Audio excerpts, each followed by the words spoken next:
Good morning students. हम पढ़ रहे हैं आज लेसन नंबर 6 और लेसन नंबर 6 में हम विपणन प्रबंध यानी जो मार्केटिंग मैनेजमेंट है, जिसमें मार्केटिंग किस प्रकार से की जाए उसको हम पढ़ रहे हैं। यानी विपणन प्रबंध मार्केटिंग का जो महत्व है कि किस प्रकार से मार्केटिंग की मैनेजमेंट की जाए, उसका जो महत्व है वो किस तरीके से है।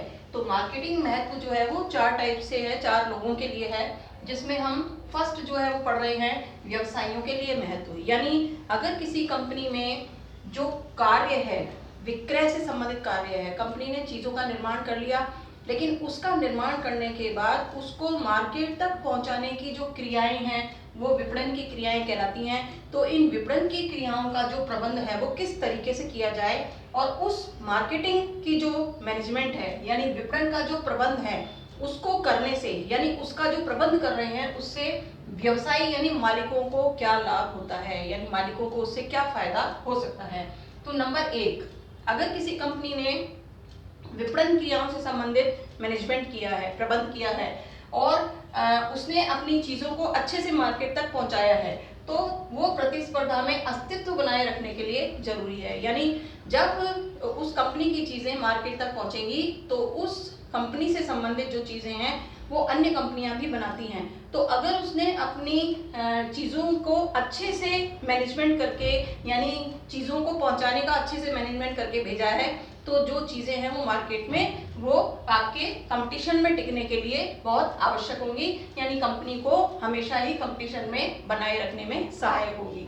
इसके बाद है नियोजन का आधार, यानी जो कंपनी जो भी कार्य कर रही है वो कार्य योजना बना करके कर रही है। तो अगर जो विपणन प्रबंध का कार्य किया जा रहा है कि चीजें किस प्रकार मार्केट में पहुंचेंगी, तो अगर विपणन प्रबंध के आधार पर कार्य किया जा रहा है तो नेचुरल है उसके लिए योजना भी बनाई गई है, पहले से ही नियोजन में उसको शामिल किया गया है कि जब कंपनी चीजें बनाएगी तो उसको किस तरीके से मार्केट तक सप्लाई करेगी। फिर अगर विपणन प्रबंध जो है वो बहुत अच्छा होता है यानी मार्केटिंग मैनेजमेंट आपका बहुत अच्छा है, तो आप कंपनी की चीजों को ज्यादा से ज्यादा बेच सकते हैं। इसका उदाहरण हम आज देख सकते हैं कि आज जो है बहुत ही सारी कंपनियां नेट के थ्रू, इंटरनेट के थ्रू ऑनलाइन अपनी चीजों को पूरे देश में ही नहीं बल्कि पूरे विश्व में अनेकों देशों में एक साथ सप्लाई कर सकती हैं। तो ये कहलाता है मार्केटिंग मैनेजमेंट का कि वो ज्यादा से ज्यादा विक्रय कर सकती हैं अगर उन्होंने मार्केटिंग मैनेजमेंट अच्छा किया है। तो फिर जब बिक्री अधिक होगी तो नेचुरल है उत्पादन भी ज्यादा करना पड़ेगा, यानी कंपनियों का उत्पादन बढ़ेगा, ज्यादा से ज्यादा उत्पादन होगा। जब उत्पादन बढ़ता है किसी भी कंपनी का पहले के उत्पादन के मुकाबले आगे भविष्य में उत्पादन बढ़ता है, तो जैसे जैसे उत्पादन बढ़ता है वैसे वैसे प्रति इकाई लागतें कम होती हैं। तो न्यूनतम लागत पर वितरण यानी लागतें जब कम होंगी तो मार्केट तक पहुंचाने के लिए उसकी कीमतें कम हो सकती हैं। जब कीमतें कम होंगी तो मार्केट में क्योंकि लागत न्यूनतम है और बिक्री ज्यादा है, इसलिए क्या होगा, लाभों में वृद्धि होगी, यानी कंपनी के लाभ बढ़ेंगे। जब मीडिएटर जो होते हैं, मध्यस्थ जो होते हैं, कौन होते हैं मध्यस्थ? थोक व्यापारी या फुटकर व्यापारी या एजेंट, इनको हम मध्यस्थ कहते हैं। तो जब मध्यस्थों को किसी भी कंपनी की चीजों को मार्केट तक पहुंचाने का अवसर मिलता है तो वो ज्यादा से ज्यादा और उनको उसमें ज्यादा प्रॉफिट होता है, तो वो ज्यादा से ज्यादा आगे बढ़ करके उस कंपनी की चीज को सेल करने का प्रयास करते हैं, तो मध्यस्थों की प्राप्ति भी आसानी से हो जाती है। इसके बाद जब ये सारी चीजें हो रही हैं तो नेचुरल है कंपनी की गुडविल बढ़ेगी, क्योंकि कंपनी बहुत ज्यादा सेल कर रही है, कंपनी कम मूल्य पर सेल कर रही है, कंपनी के ग्राहक बहुत सारे हैं, तो कंपनी की ख्याति का भी निर्माण होगा, यानी उसकी गुडविल बढ़ेगी। उसके बाद है विकास और विस्तार। जब कंपनी अधिक उत्पादन कर रही है, न्यूनतम लागत पर उत्पादन कर रही है, अधिक बेच रही है, बिक्री कर रही है, तो नेचुरल है कंपनी का विकास होगा और कंपनी आगे बढ़ेगी। इसके बाद है सामाजिक दायित्वों की पूर्ति। समाज जो है वो प्रत्येक कंपनी से चाहता है कि जितनी भी कंपनियां मार्केट में काम कर रही हैं वो बढ़िया से बढ़िया क्वालिटी की चीजें कम से कम दामों पे ग्राहकों को उपलब्ध कराएं। तो इससे क्या हो रहा है, सामाजिक दायित्वों की पूर्ति हो रही है। समाज जो चाहता है कंपनी उसको उस कीमत पर चीजें उपलब्ध करा रही है। इसके बाद है अंतरराष्ट्रीय व्यापार में सफलता। अब यहाँ पर अंतरराष्ट्रीय व्यापार का मतलब ये है कि अगर कोई कंपनी जितना उत्पादन कर रही है उस उत्पादन से अपने देश की ही पूर्ति कर पा रही है, तो उसके पास जब उत्पादन बच ही नहीं रहा है तो वो अंतरराष्ट्रीय स्तर पर निर्यात कैसे करेगी।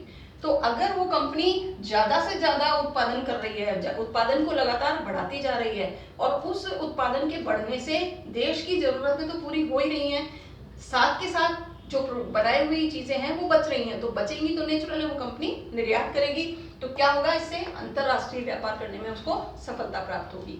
ये तो था कि व्यवसायी यानी मालिकों के लिए क्या महत्व है अगर कोई कंपनी विपणन प्रबंध के आधार पर क्रियाएं करती है। तो अब हम देख रहे हैं समाज के लिए क्या महत्व है, यानी किसी भी कंपनी ने अगर विपणन प्रबंध किया है, चीजों को मार्केट तक पहुंचाने का मैनेजमेंट किया है, तो उससे समाज को क्या फायदा होगा। तो सबसे पहले हम देख रहे हैं कम मूल्यों पर वस्तुओं की प्राप्ति, क्योंकि जितनी अच्छी तरीके टेक्निक होती है मार्केट तक चीजों को पहुंचाने की, उससे लागतें कम होती हैं, तो कम मूल्यों पर वस्तुएं जो है वो ग्राहकों को प्राप्त हो जाती हैं। इसके बाद क्योंकि अधिक उत्पादन हो रहा है, अधिक विक्रय हो रहा है, तो क्या हो रहा है, रोजगार में वृद्धि होगी, ज्यादा से ज्यादा लोगों की आवश्यकता होगी और ज्यादा से ज्यादा लोगों को रोजगार मिलेगा। फिर रूढ़ियों और कुरीतियों से मुक्ति, यानी जो मार्केट में भ्रम फैले हुए होते हैं कंपनी के बारे में, वो क्योंकि वो ज्यादा से ज्यादा उत्पादन कर रही है, बढ़िया से बढ़िया क्वालिटी मार्केट में पहुंचा रही है, तो जो कुरीतियां हैं, पुराने तरीके की जो परंपराएं हैं, उनसे भी मुक्ति मिलती है। इसके बाद है सामाजिक मूल्यों की स्थापना।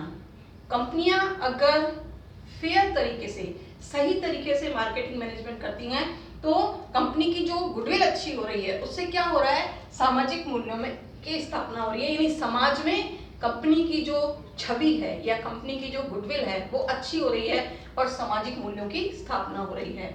ये हमारा था विपणन प्रबंध का महत्व। नंबर 1 व्यवसायियों के लिए यानी मालिकों के लिए क्या महत्व है अगर कंपनी विपणन प्रबंध करती है, और दूसरा था समाज के लिए क्या महत्व है। आज हमारा ये चैप्टर जो है वो अभी ये 2 टॉपिक खत्म हो गए हैं। अगले लेसन में हम 2 टॉपिक और जो बचे हुए हैं विपणन प्रबंध के महत्व के, वो पढ़ेंगे।